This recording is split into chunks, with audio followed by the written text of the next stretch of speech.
So I think resilience to me just means that through any challenge or, any situation, you learn how to turn that situation and become stronger. Just the experience itself,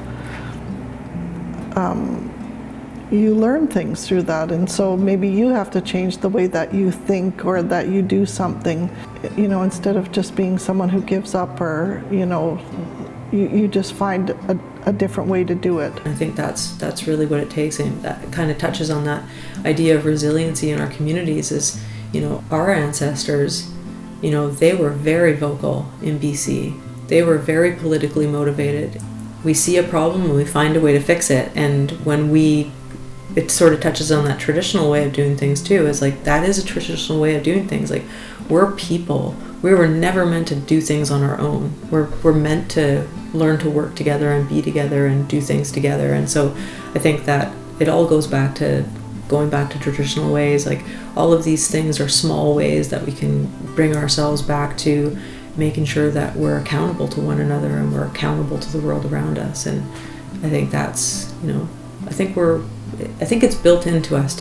I think it means that you get up every day and put your boots on and try to do your best and try and practice your culture, and whatever that means to you. There's no wrong or right, but to me it's respecting and looking after our community members and remembering those who came before us and what they went through.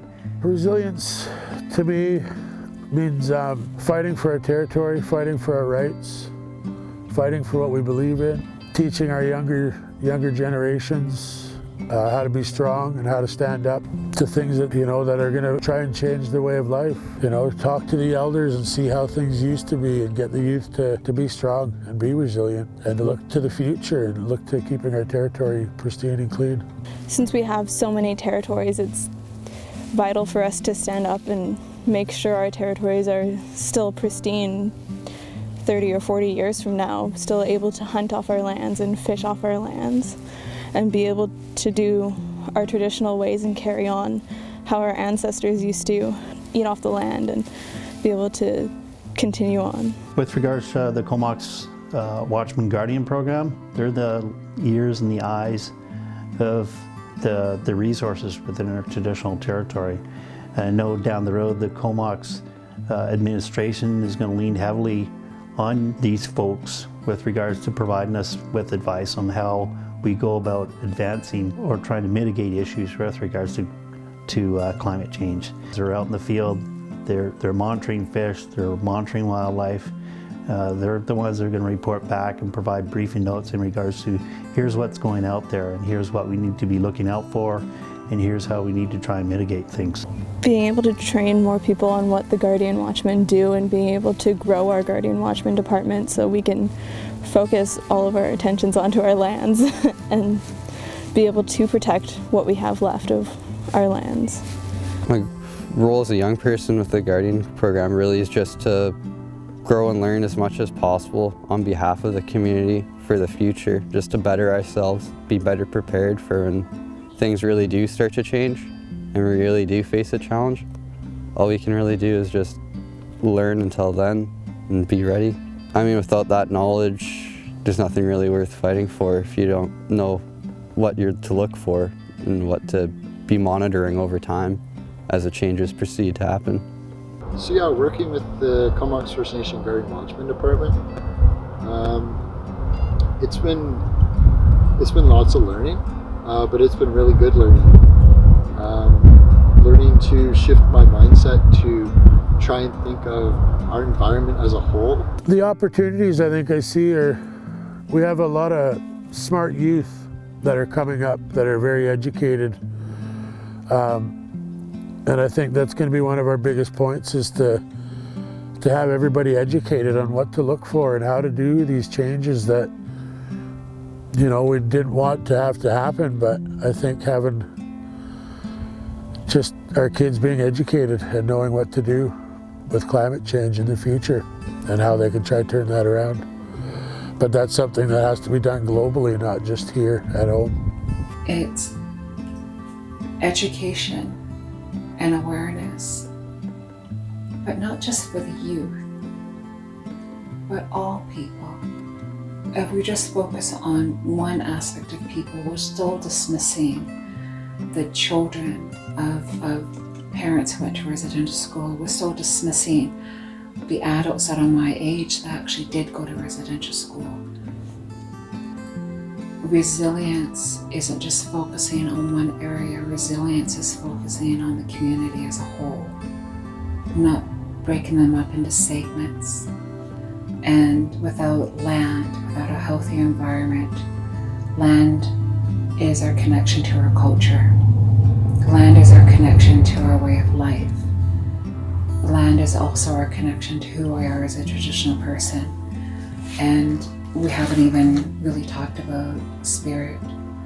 I brought up spirit a few times, but who we are as a spirit is fundamentally who we are.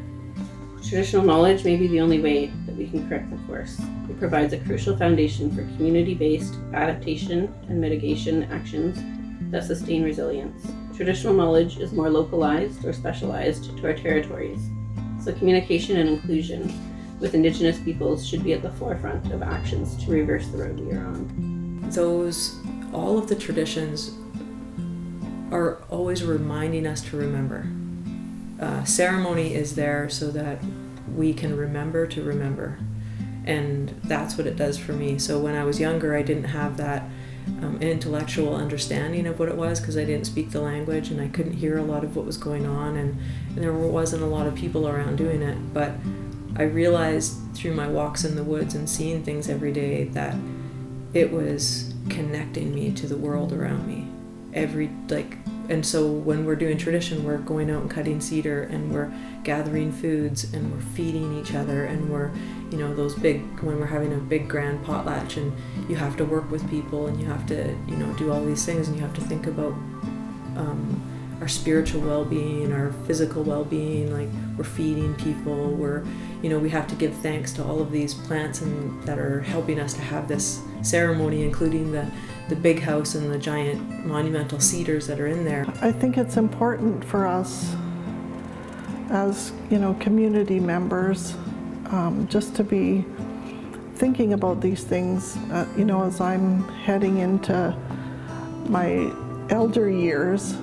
I do think about my kids and my grandchildren, and it is important for me to be thinking about these things so that, I can be talking to them with my kids, and plus also, just thinking about the future planning of how we're going to make sure that our way of life, our cultural practices, the things that we do that involve, how climate change is affecting our practices and the land, that we're just very mindful of that and making sure that we hand those things down, to our kids, and just being good stewards of the land. Well, a lot of things I see that if we work together and stay together, we could probably do okay. But if we divide and everybody goes one way, God only knows what'll happen then. Yeah, with regards to that resiliency, I think for me, it's a personal quality, but I see a lot of that, the similar type qualities within the members of our nation.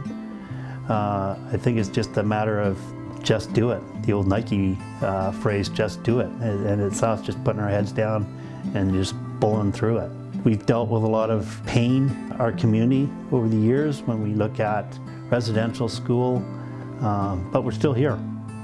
In 20, 50, 100, 200 years from now, the Comox people will still be here.